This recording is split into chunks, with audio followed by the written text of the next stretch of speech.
Okay, here's my audience. You guys can just wave. Okay. Imagine reaching for a glass of water only to realize that tiny plastic particles are floating in it.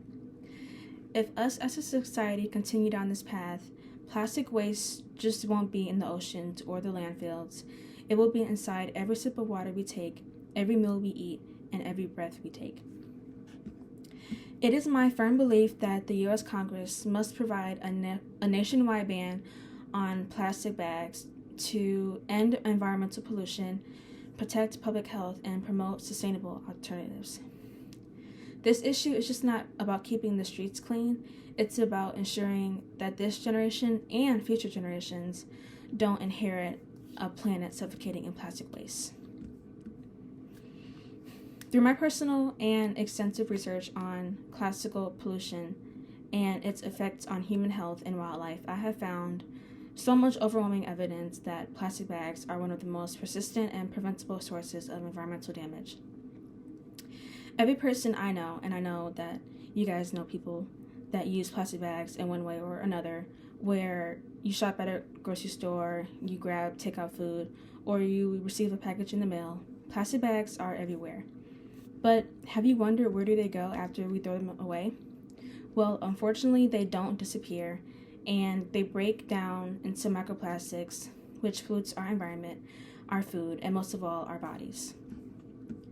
First, I will discuss how plastic bags are contaminating our food and water supply.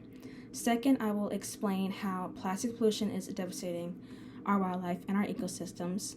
And finally, I will show you how the U.S. Congress banning plastic bags is an effective move to providing a solution that has already worked in many places around the world.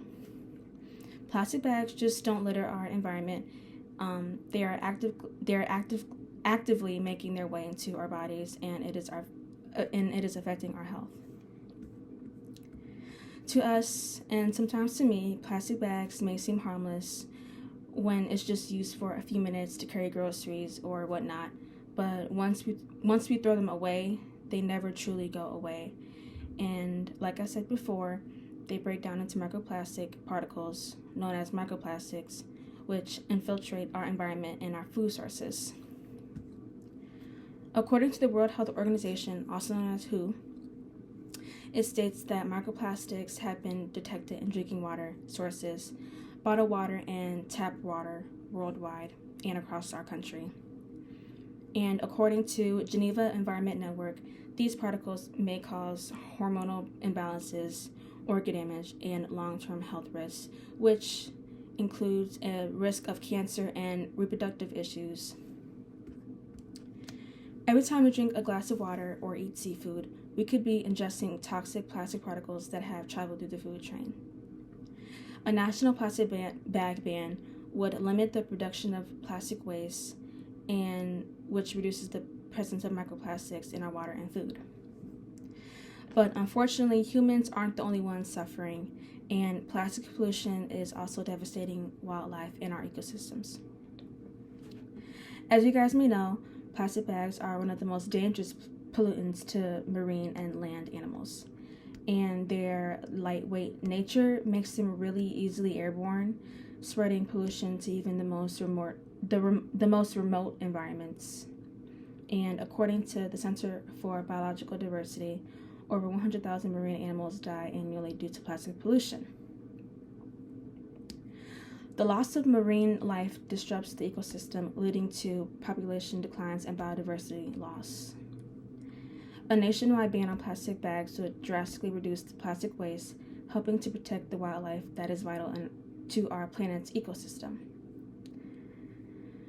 The good news is that we already know how banning plastic bag works. Good Start Packaging reports that plastic bag bans lead to a 60 or 80% less plastic waste in affected areas.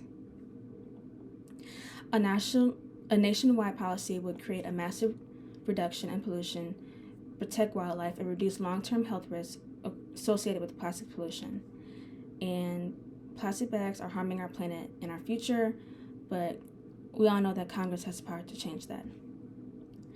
Plastic bags are polluting our food and water, killing our wildlife, and harming our ecosystems. The next time you take a drink of water or eat seafood, think about the plastic you might be consuming. Congress must act now because once plastic is in our bodies, there's no way of getting it out. Okay, so here's my Q&A session, and I have a question from my mom. Kate, aren't plastic bag bans inconvenient for consumers? That is a great question, and I know it is a fair concern, but studies show that people adopt very quickly to plastic bags, and according to one of my sources that I looked up, which is called Good Start Packaging, in areas where bags are implemented, consumers quickly switch to reusable bags, which reduces plastic waste by 60 to 80%. And I know that the change can feel very inconvenient at first.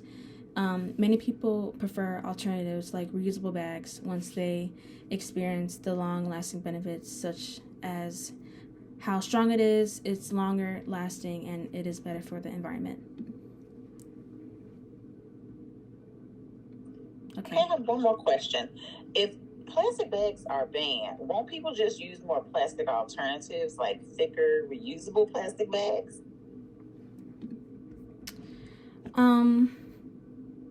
Yes, I know that is a valid concern as well, and it's important that any plastic bag ban includes strong regulations on alternatives to prevent people from just switching to another disposable plastic option. And I know that states like California, which implemented a ban, policies were adjusted to encourage the use of fabric and composable bags instead of just replacing thin and plastic with thicker plastic. And the key is not just banning plastic bags, but also encouraging truly sustainable alternatives like cloth, biodegradable, and paper bags as well. And once again, here's my audience. If you guys can just wave. And yep, that's it. Thank you.